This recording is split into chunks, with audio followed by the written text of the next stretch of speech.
I've had, if we counted them, probably 7 bad D'Addario strings in 30 years. The reason we only stock D'Addario strings is because D'Addario strings are perfect. It's nice to be able to depend on something.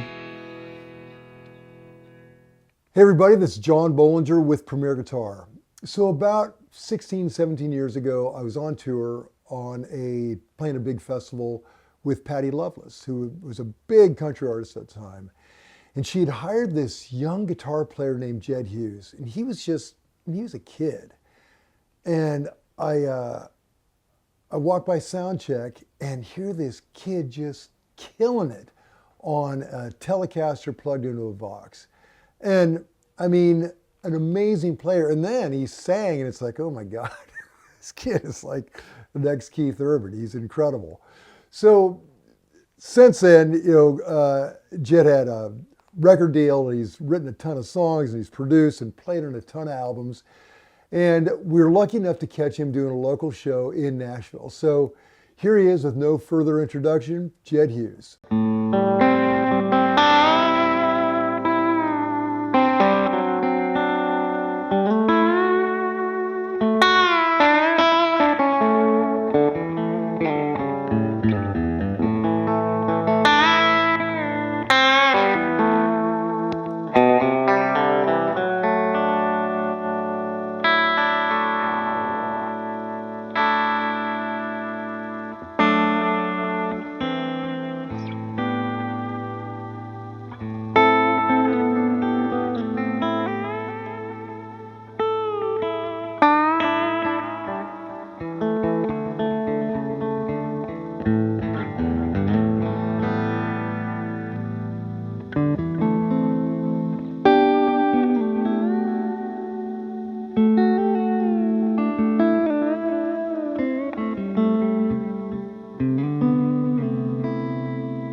It works. Hey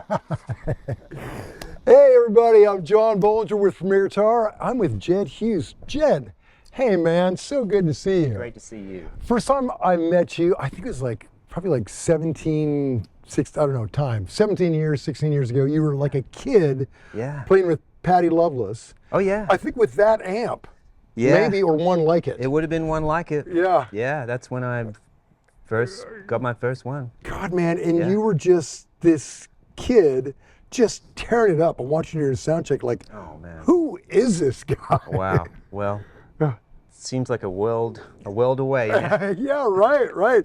But you still got the Vox, you still got the Telly. Yeah. Come on. Some things just work, man. Yeah. You know, on a good day. Right, now tell me about that one. Yeah, this one I built during the pandemic, the first few months when it all shut down. Yeah.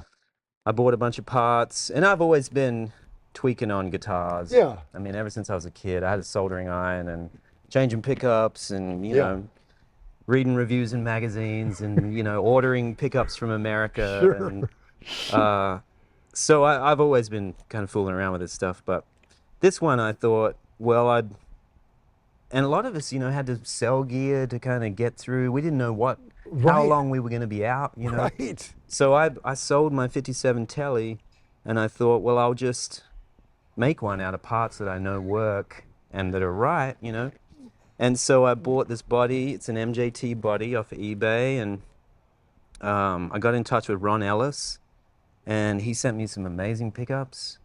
And I was also talking to Gene Parsons, because I'd already had a bender in another guitar that I had years ago. And he said, man, I know you guys are going through a tough time. I'll do you a great deal on a B-Bender.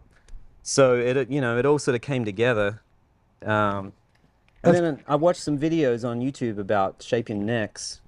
And so I bought some files, just got in the garage and started figuring out what felt right.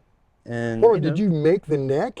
I bought the blank from Lindy Fralin. Okay. From his website, which is a really big U shape. Yeah. And then I just Shaved it to... Yeah, I just kind of whittled away at it and got it feeling like a soft V, and it's a nice light guitar, and and I got this pickup that I love from Ron. It's his broadcaster pickup, flat pole pickup. And I said, man, it'd be great if there was a neck pickup that matched the ferociousness of the bridge. And he came up with a recipe for this, which he calls the killer, because it's a word I overuse. He said, you call everything killer. And I was like, wow, everything you make is. Yeah, right. So it just kind of all came together.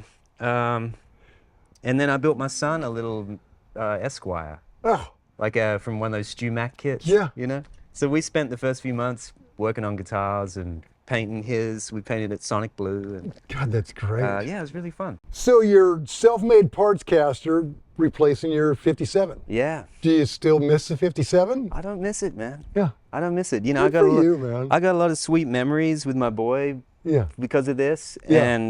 And I got so many miles on this now that it just feels so custom for me and, Right. and what I want out of a telly that I love this guitar. God, man, well, on the intro, it sounded fabulous. I love that. Thanks, man. When you play a telly, you get everything out of it, like every sound, you know? I try to, you know, I mean, I feel like all our heroes Right. played one guitar pretty much. Yeah. You know, I've talked to Guthrie about this. Yeah. Like all those guys, you know, B.B. King, Yeah. he played a 335, and, Yeah. you know, Jimmy SRV. Page, we know, I mean, he played a telly too, but yeah, SRV. Yeah. And so I was like, if you had to have one, you got to be able to get as much out of it Right. as you can. And well, you know that, playing Yeah. gigs, it's Yeah. like you have the one that you know is your old reliable. Yeah. What gets me are guys that like Jared James Nichols does so much with one P90. I'm like, man, Yeah, how? that's next level. Yeah, yeah. But I mean, you know, I gotta have a neck pickup. I know, I do. Sometimes. Yeah. Oh yeah, it blows me away too. Oh, yeah, it blows me away that his one seems so limited. But Yeah. anyway, God, man, that turned out killer. Sounds Yeah. amazing. And, Thanks, man. And it, I don't know, it looks Came out great. kind of like the ones I've always seen you playing. Yeah. Yeah. Yeah. Ash bodies, maple necks. Do you know what it weighs, light-ish? It's like 7 pounds, I think, even with the B-Bender in it. I started with a really light one-piece body because I knew the Bender might Right. add a little bit. They really don't, though. It pretty much evens out by the time he takes the wood out. Right, right. So- And Gene actually did that? Yeah. God, that's Yeah. so, the Yeah. guy. Yeah, he's the sweetest. Yeah, man. what a legacy. So cool. Yeah. Yeah. Okay, well that is fabulous. So that's your number one. Yeah. And then over here you got, let me roadie for Oh, you. thanks, man. You got this, Yeah, this has become I've been using this on every session, man. And this is a strange beast. yeah. This is a Guild ST403, they call it. Wow. And they've only made them for a few years in the late 60s. And it's basically a Guild version of a Kessel, you know? Yeah, sure. So it's fully hollow. And they originally came with Guild humbuckers. But someone chopped it for these, I think they're old Seymour Duncan 59s from the 80s. And I just love this guitar, man. Like I can play swing, if I want to play swing on it. Let's see. I'm gonna have to fix that before the show. Yeah, yeah. Other than the short, it Yeah. really, When it works. yeah.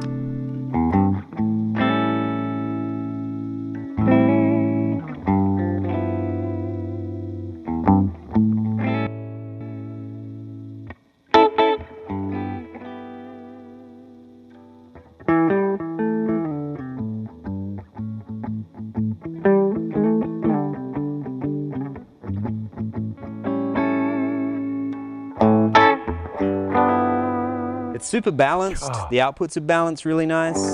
And I love the tinky middle sound, Right. Oh, yeah. you know?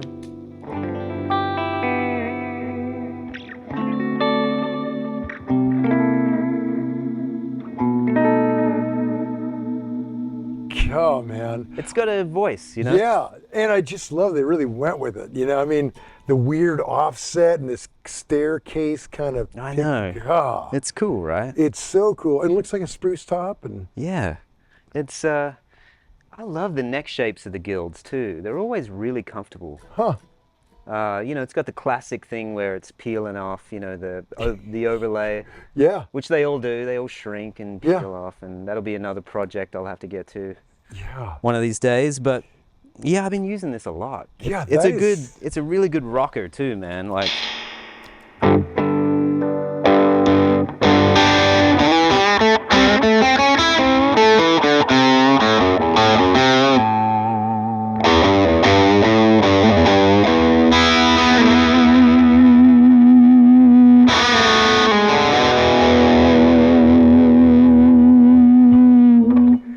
Oh, God, that's great. It's fun, right? Does that, I bet that can really get away from you, that hollow body Oh yeah. feedback. Yeah. Oh yeah, I'll be chasing it tonight. Yeah, right.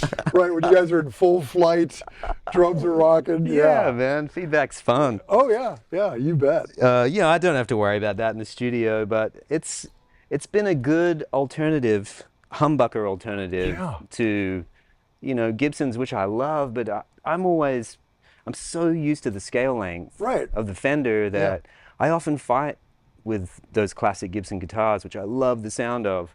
But this gets me where, you know, comfortable, and then I can get that sound. So it's a long scale? Yeah. Wow. Yeah, it feels like the Telly to me. God, that's great. Yeah. Yeah. Okay, Yeah. so between these two, Yeah, that's getting it done. gets it done. Okay, let's hear about amps. Yeah. Start with the Vox. It's I found this when we were living in Austin. It's a late 62 fawn head that somebody chopped into a later 60s cab. Really? And it has blue Celestians, you know, Yeah. classic Vox speakers. And Ebo went through it and made it That's great. great. And it's awesome, man. Yeah. You know. Isn't that great? When I first moved to town, I never even played a Vox amp. Yeah. And when I joined Patty's band, Tom Britt was playing guitar. Right. And he had a AC30 and a deluxe reverb. And I was just like, holy shit, that is the sound, man. Yeah, right. I mean, obviously it's Tom Britt, it's his hands, but Yeah. I was like, I gotta get an AC30. And, you know, I've had tons of them over the years. Yeah. Different versions, top boosts, fawns, regular candy panels. And they're also wildly different, Yeah. you know? Oh, yeah. I mean, even the same model, those old ones, like Yeah. the same model one week to the next sounded different. you know, Yeah. it seems like. Yeah, it's crazy. But I always do prefer these non-top boost candy panel earlier ones with the sort of nondescript transformers. Yeah. For some reason, those have something to me that I like. Yeah. So that's what you know, I have one for a while, and then I sell it to a mate, and then I buy it back, and then I'm like, no, you should have it, and then he buys it back, and then I go buy another one, you know. Right. It's like a revolving door of AC30s. Yeah. Well, that one sounds fabulous. Yeah. And you've got it paired with, what is this? The Dream Deluxe. Yeah, this is another project. There are many unfinished projects in my garage. Yeah. My poor wife. She was like, when are we ever going to have somewhere to park our cars? But this happened recently. I got a GA20, a really early one with octal preamps. Yeah. From That's the Gibson. Yeah, Gibson GA20 from my neighbor. And I was like, man, this amp sounds great. But I kind of feel like the cabinet might be holding it back, you know. Might be, I didn't know. Sure. So I thought, well, I've always loved Tweed Deluxes. I'll buy a Tweed Deluxe cab and put that chassis in a Tweed Deluxe and see if that does anything. And I did. And the old speaker was getting pretty tired, even though I loved it.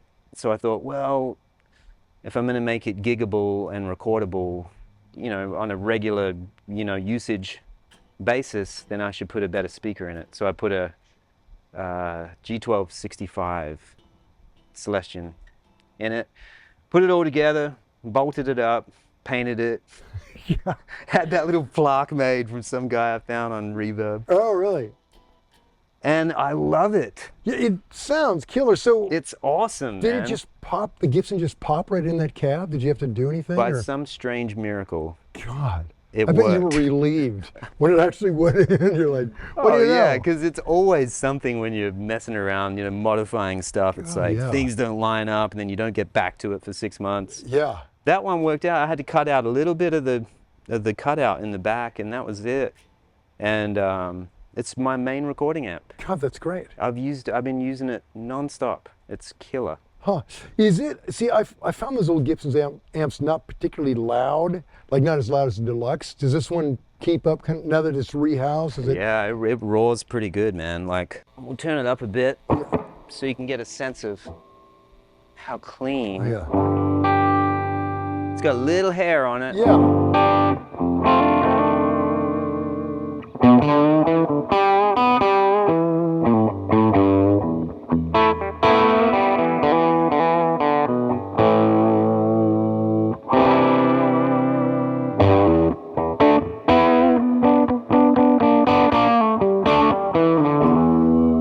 That's great.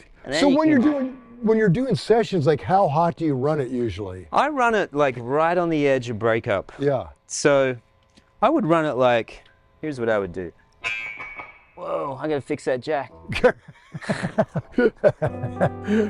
My whole life, this is what happens. No, I love it.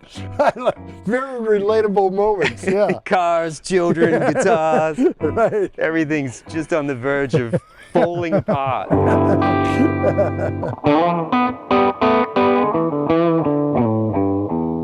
I would run it about there. Yeah. Obviously, the humbuckers hit it a little harder. Do you want? Hey, let's try with your telly. Should we try that? Yeah.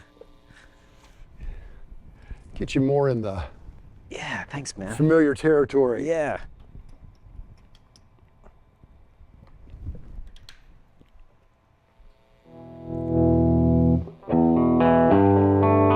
Oh yeah.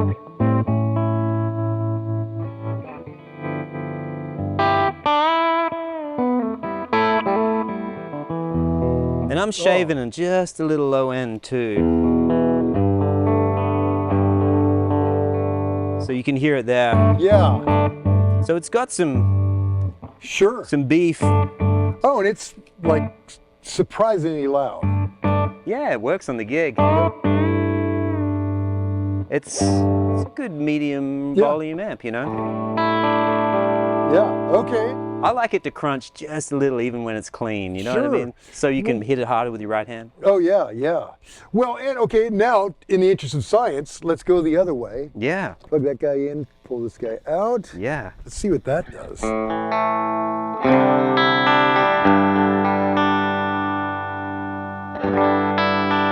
A little memory man on Yeah. that.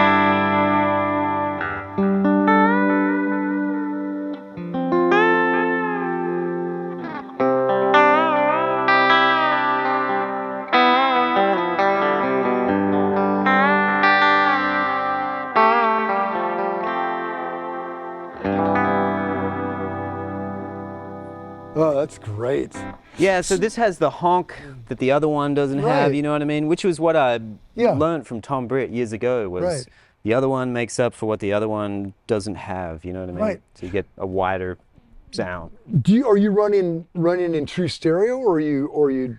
No, and I never do. I always go dual mono. Yeah. Just because I have too many kids to deal with stereo effects. Right. Well, and I mean, front of house can find the one that can mix sonically what's going to cut Yeah. best, and yeah. Yeah, I like Totally it. makes sense. I like a good, fat mono Yeah. sound. And I'm actually running out of this tube splitter. Okay. Actually, that's a good. Let's get into this whole pedal board bit. I'm going Yeah. to plug them both in. Yeah. Do we need to take this one down a little bit, or Sure. Oh yeah. here, get her in Back the- the deluxe. Yeah, get that in the sweet spot. It's There it is. okay. Now let's talk through pedals. What all's going on here? Yeah, so like some of this gear, there are things that I've just had for years that I know and love, and that I'm constantly fixing up. But for starters, this prescription electronics experience pedal has been something I've had for, I don't know, 20 years. Really? I've had so many fuzzes over the years, but if I have to have one, I always come back to this one. And it's gnarly, it's like...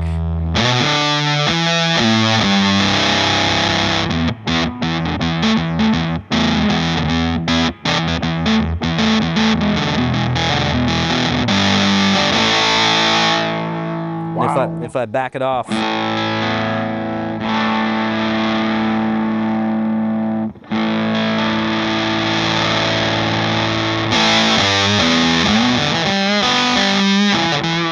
You know, and the octave is so cool.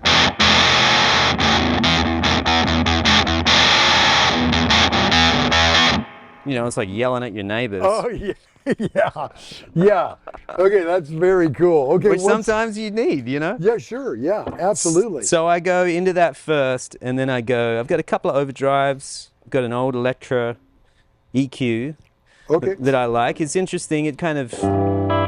It just has a character and a bit of color. It's different to the Boss EQs. So is that an old one? I mean, Electra, that old company. I imagine they haven't made that for a while. I think it's probably like a 70s Yeah, pedal. I've never seen that pedal. Or an 80s pedal maybe.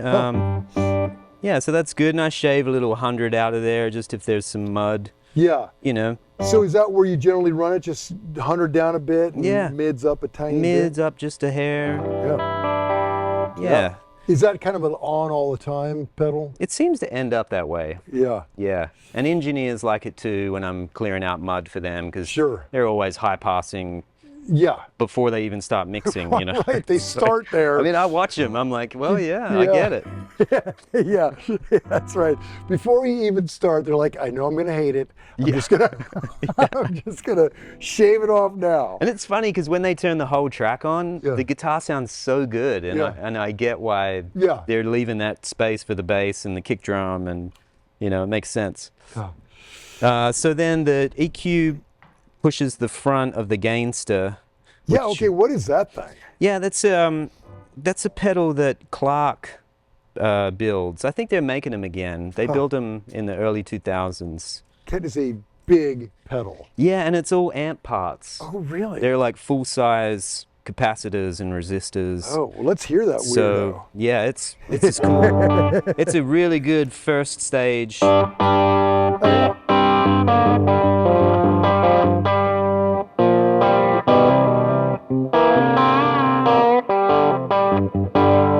know, it just feels like an amp. Oh, yeah.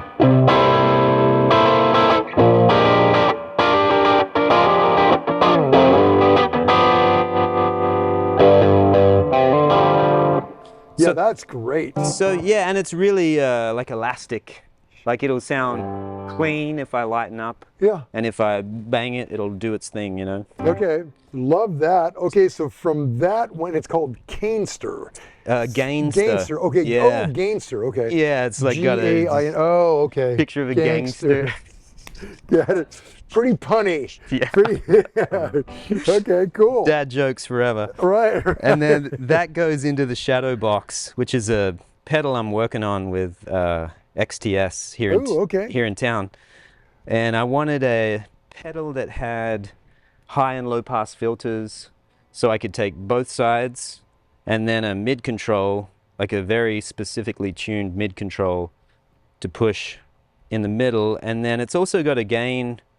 It's like a catch-all, like rental amp pedal. Yeah. Is what I told him. I was like, you know, on fly dates, you end up with a deluxe reverb or, you know, whatever. Fill in the blank. Yeah. And if you had one pedal where you could sort of take that and, you know, put your own canvas on top of it to kind of make it fun and usable, then that's what this is almost. Yeah. We're like a couple of revisions away from, Oh, cool. from getting it there. Well, let's hear that bad Yeah. boy. So this is, and this would be a, right now I have it set as a second gain stage. Okay. So there's the gainster.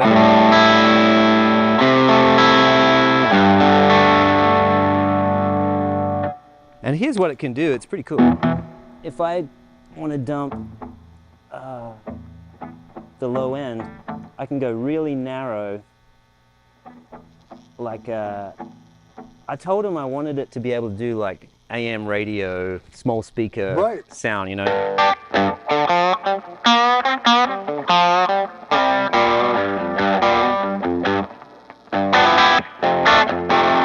So it's a total scene change. Totally.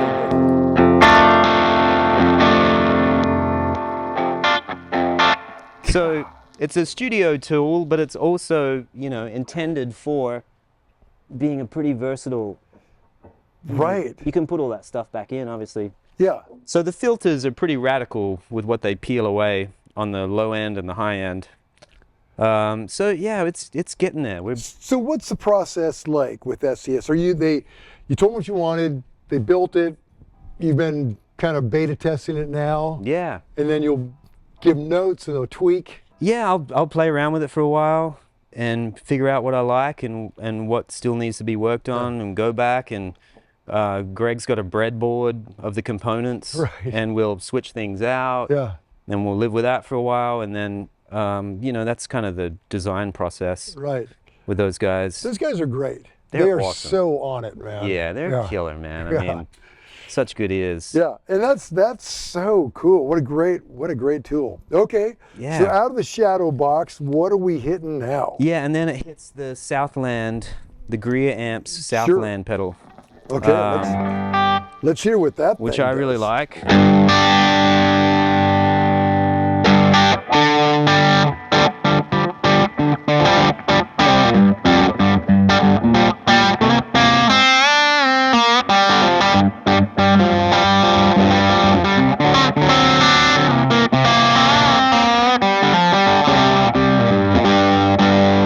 So all three.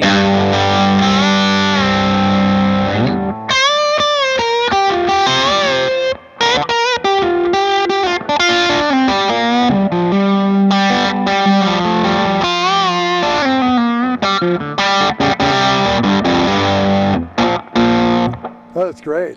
So, you know, it's a cascading thing. Yeah. and Well, It's I something love that every tone. I think they're all great. Yeah, I mean, and they work individually too. Yeah. You know, it's one of those things where it changes every day. And Right. So is there one point in the night where everything's on? yes, there probably will be. Yeah, right. Sound engineer just turns it off and it's so loud. They just Yeah, it'll be feeding Yeah. back. It'll be all the effects. It'll be like, honey. lights. Yeah, it's the honey. We have a sitter, and I'm having fun. Okay, that's great. Yeah. That's great. Okay, so after that, what are we hitting next? Then it goes to this VFE pedal, which is interesting because it has a buffer in it that I love. So I always leave the pedal on with the depth down. So I kind of think of it like having tremolo in an amp. Oh, so it's a tremolo pedal. Yeah, so it's always in the circuit, Yeah. but the depth is off. So I kind of just kick it with my toe when I want to turn some tremolo on. All right. It's a killer tremolo, man. It's one of my favorite pedals. Yeah, And that's here, great. here it is, so you can hear the buffer. Hear what it does.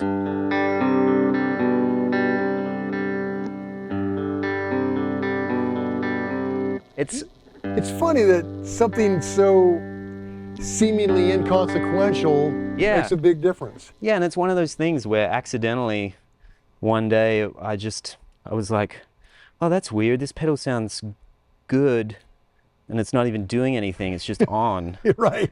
And then I really got used to having it on. So that's become for me like the memory man. Huh. And the fuzz, the experience pedal, it's just one of those things where I'm like, I gotta have one Yeah, at all times. that's great. Yeah. Okay, so from that, what are we hitting next? Then I got this Bosch Super Shifter, Oh, which wow. is cool for subtle like bombs, you know.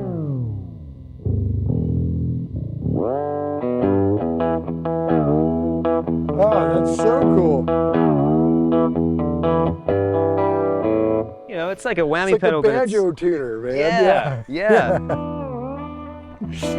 So, is that primarily what you use it for? Yeah, that's the setting I always use. It's got a really cool vibrato in it too, actually. Yeah. You know, if you set it, it also has a really good chorus when you set them right Oh, up really? the top. Yeah. Yeah. It's like real subtle and Yeah, they're sneaky, man. I feel like that is a really versatile pedal that's still very affordable. Yeah. And a great tool to get, you know, quirky things out of. Yeah, okay, yeah, I love that. The whammy bar thing is such a cool little trick. Isn't that funny? Yeah. Okay, so from there, From there, this is another pedal that I love, and just kind of accidentally fell into. It's this Guillotone chorus flanger pedal, but it has a setting in the middle that's a vibrato setting. Huh. And I bought it just on a whim one day because I saw in the picture that little VIB, and I thought, oh, that could be a nice alternative to a Boss VB2. Yeah. And I think I like it more. Really? It's not as versatile as a VB2, but it's just really nice with some Memory Man.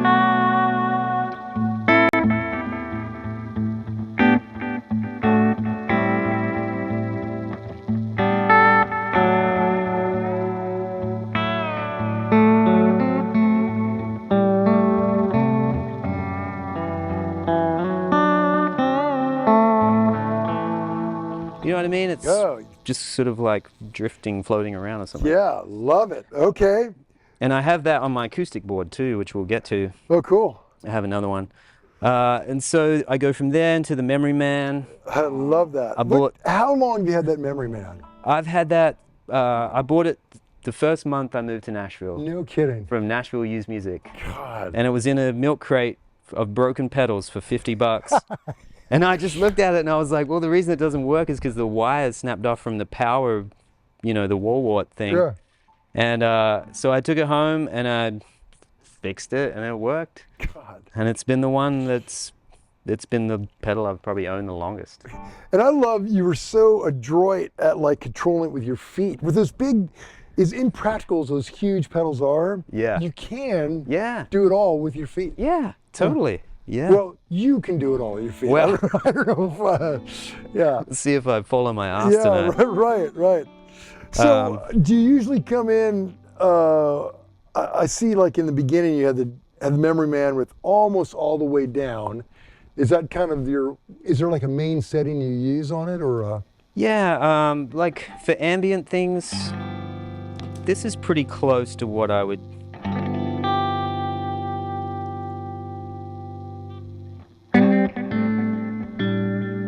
I like the delays to. I don't like them to speak too much. I like it to wash out in the background, you know? Yeah. So it almost becomes a reverb. Right.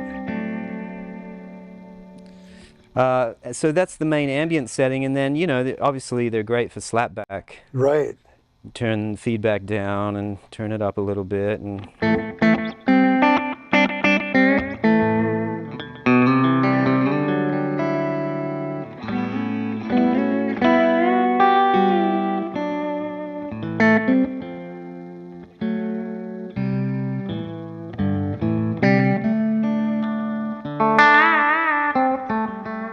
I mean, and you could have another delay on your board for a slapback, but I just sort of figured that does it. So, Oh man, yeah, that's know. killer. Less stuff the better. Love it. That's like the best $50 purchase I bet you've made in a long time. Okay. Yeah, I can't even fill my gas tank in my car know, for $50. right? You know what I mean? God, what a different world. Jeez. Okay, from the Memory Man, what is this mystery thing you're hitting? This is an Australian company that reached out to me a couple months ago called Echofix, and they make a really amazing tape echo, which I don't know if they're the only one. They must be one of the only companies building a brand new tape echo. Yeah, not a lot of them. With tape, right? Yeah. And they said, hey, we're making some pedals. Can we send you some stuff to try? And I said, yeah, great.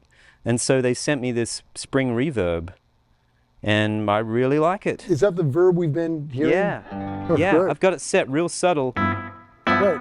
Right. But it's cool, man. Oh yeah. I can turn it up a bit. Sounds great.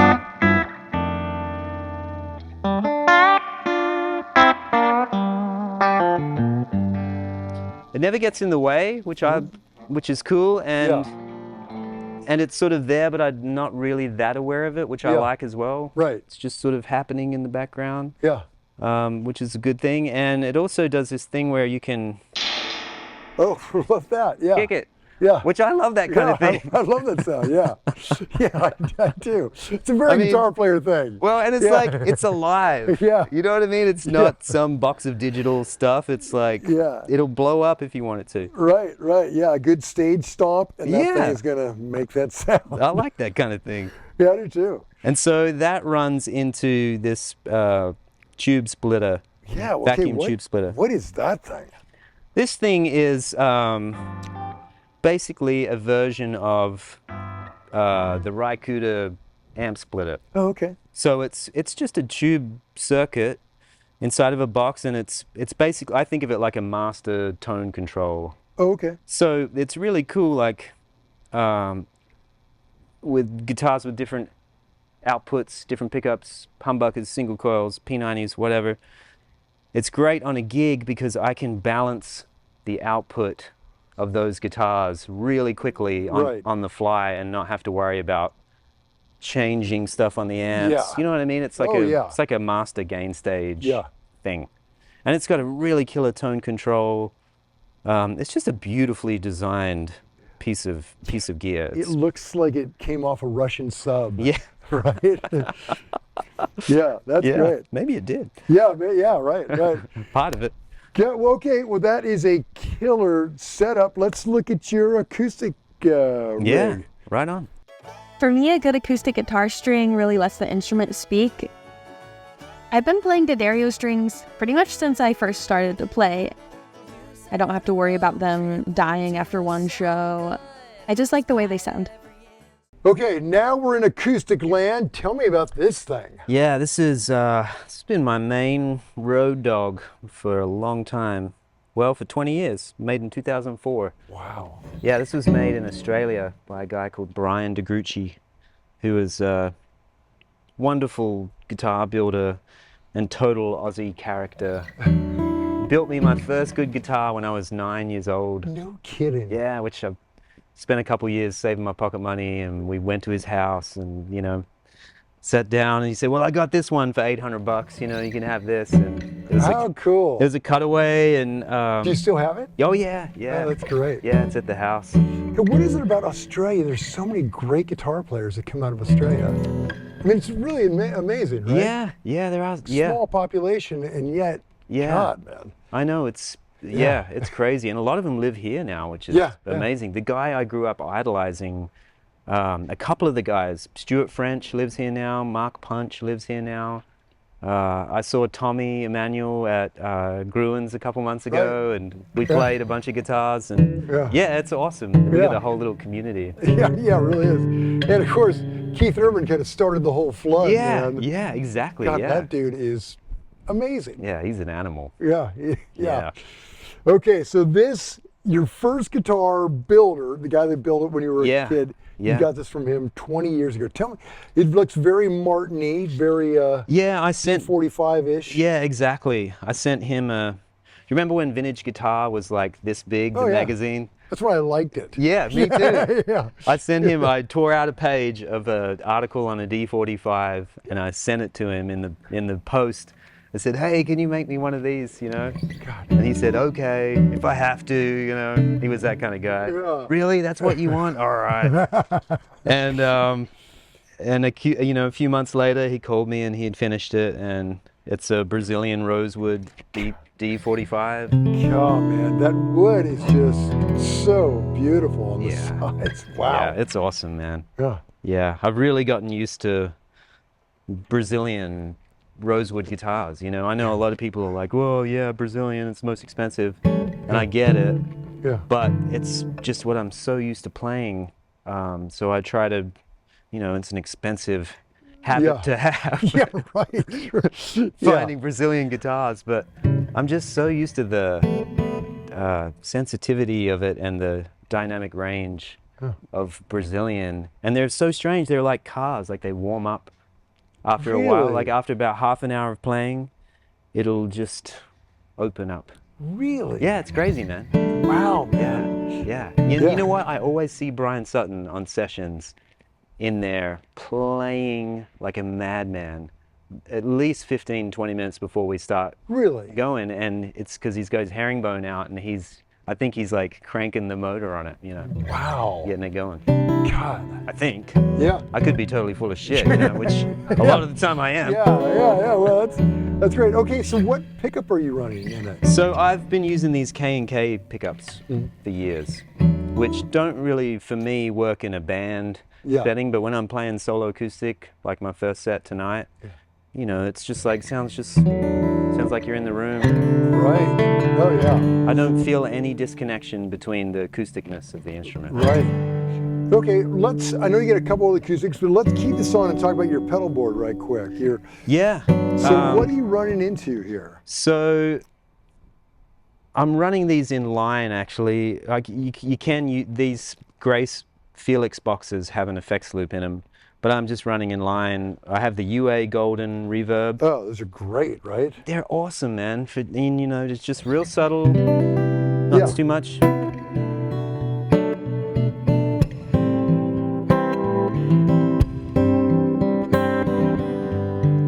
Yeah. So it's just a little bit of plate reverb, and then the pedal I was talking about earlier, the Guillotone chorus flanger. Okay, how do you set that on this? So this, I have something else to fix before the show.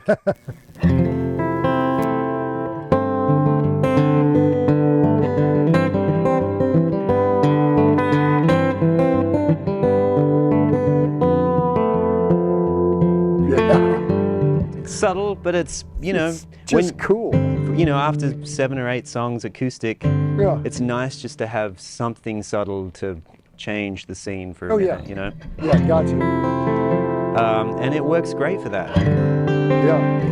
And then I run through the pre last.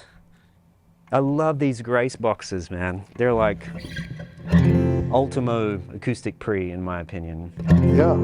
You know, they make amazing studio outboard gear, and so. And that's just a preamp. It's yeah, that's a 2-channel version. I'm just using 1 channel out of it. Sure. And it's got a boost built in. It's got a tuner mute. But what's really handy with these K&K pickups is they inherently have a low-end rumble that you've got to tune out. I mean, it's the only way to really make them drive. And so these Grace boxes have a high-pass filter, which mine's set around 100 right now, just to dump that low-end rumble. You still get beautiful low-end. Oh yeah. It just takes that really low stuff you don't need out. Yeah, it's almost like you can't, unless you take that out, you can't really even hear the low end if it's just all kind of a mush. Right. Yeah, that's great, man. And it, you know, and it helps when you know, traveling around and you got a different engineer every day, and you can already send them a signal that is saving them from scratching their head straight away. You know, it just sort of helps move things along, you know?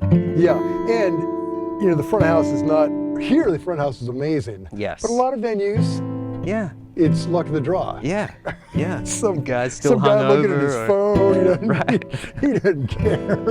Breaking up with his girlfriend. Yeah, exactly, yeah. Yeah. And then you've got the TU3 tuner, okay? Yep. Simple. Real simple. Okay, so that's number 1, and then you got a couple others here. Tell me about these. I've got another DeGruchy. This was the last one I got. Wow, this is light, man. Yeah, it's so light. This was the last one I got from him before he passed on to the next world. And this one is a slope shoulder that he built. Yeah, it weighs nothing. The braces are all scalloped, and this one's mahogany, but it's got a nice strip of Brazilian in the back. That's great. And I use this for like open tuning.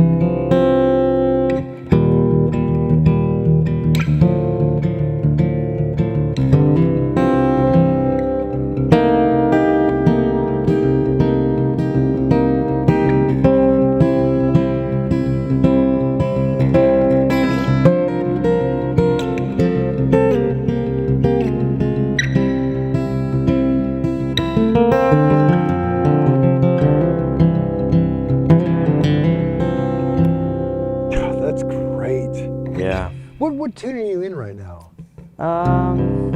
Double E. These are both at E. D. I don't know what that is. Yeah. A lot of times I discover. You lost me at double E. Now I leave my guitars on the couch at home, and the kids end up twisting the pegs. And a lot of times I'll pick it up and it's just obliterated. Yeah. But sometimes they've done something, and I'm like, oh, I could actually use that, you know? Yeah. And I think this was one of those times where I was like, wow, that kind of sounds like Nick Drake. And I was like, all right, I'm gonna have to listen to some Nick Drake and figure out how I can, you know, write a song. Right. That's great. Yeah. So that's that one, and then I have this little gut string. Yeah, I was curious about this. So no pickup. That one's Or got a is there a pickup. pickup? Yeah. Oh, okay. That's got. These all No have strap. These all have K and Ks. Yeah, no strap. This was a generous gift after a session in town from my friend Michael Bonagura. I said, man, what are you doing with that guitar sitting in the corner? And he said, oh, nothing. He said, I bought it at a pawn shop. Wow, what is it? It's a Del Vecchio. Huh. Which Chet played, you know, and normally they were a resonator guitar. A Del Vecchio is like a very unusual ply resonator.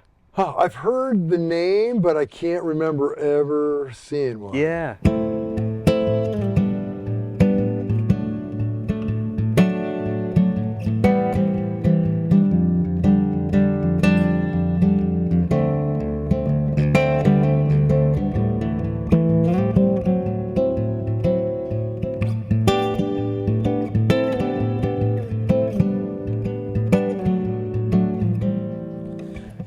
Yeah, man, this has been a really good couch guitar. Yeah, that is great, man. Yeah.